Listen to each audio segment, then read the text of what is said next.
When you make a choice and say, come hell or high water, I'm going to be this, then you should not be surprised when you are that. Man, I gave my soul to this game. There's nothing more I could give. Nothing. But I'm telling you, it goes by fast. And if you don't give it your all, you're going to regret it.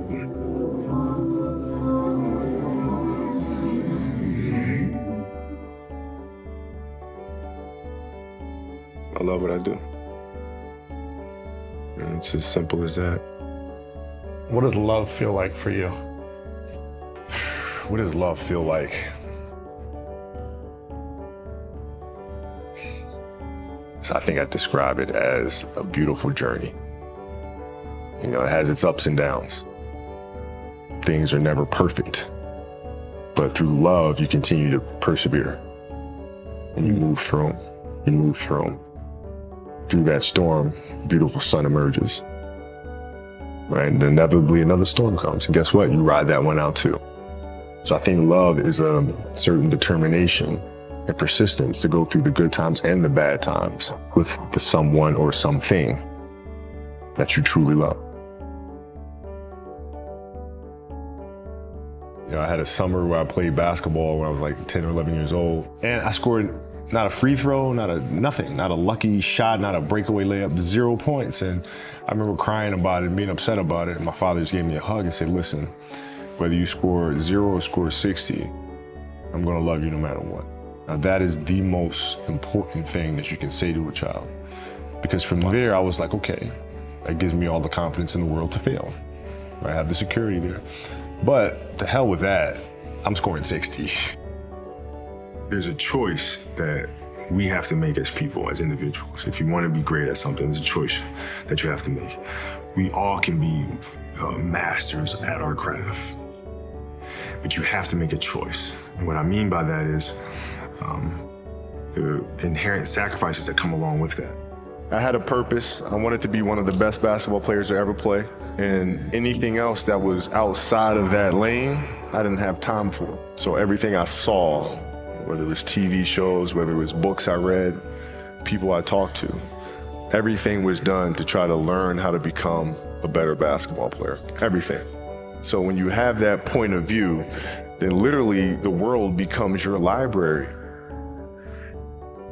The Mamba Mentality simply means trying to be the best version of yourself. That's what the mentality means. It means every day, you're trying to become better.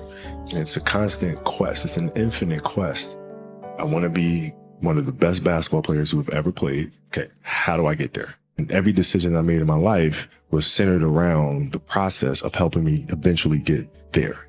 Like you're always going after it. Always going after it, always going after it. And if there's a challenge that ensues, oh, good, I want to see how I stack up to that. So I had that purpose. And once I had that purpose, every decision that I made was centered around that purpose. I think the best way to prove your value is to work, is to learn, is to absorb, to be a sponge. You always want to outwork your potential. As hard as you believe you can work harder than that. So you go after it. What I've learned is to always keep going, always. There's been times, particularly early in my career, where it just feels like this is the end. But what I've come to find out is that, no matter what happens, the storm eventually ends. And when the storm does end, you want to make sure that you're ready. And I gave my soul to this game, man. There's nothing more I could give. Nothing.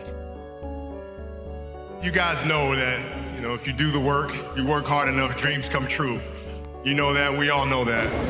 But hopefully what you get is the understanding that those times when you get up early and you work hard, those times when you stay up late and you work hard, those times when you don't feel like working, you're too tired, you don't want to push yourself, but you do it anyway.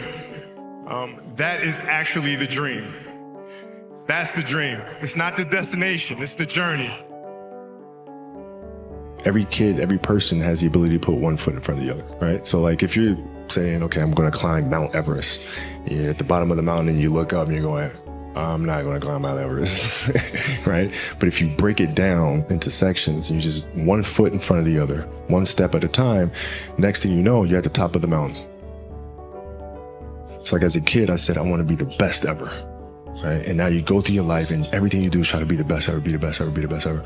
And as you get older, you start understanding that those things are very superficial things, right? And everybody has a different opinion about it. No matter what you do, I can win 20 championships. There's always an opinion on who's the best. Everybody has different opinions.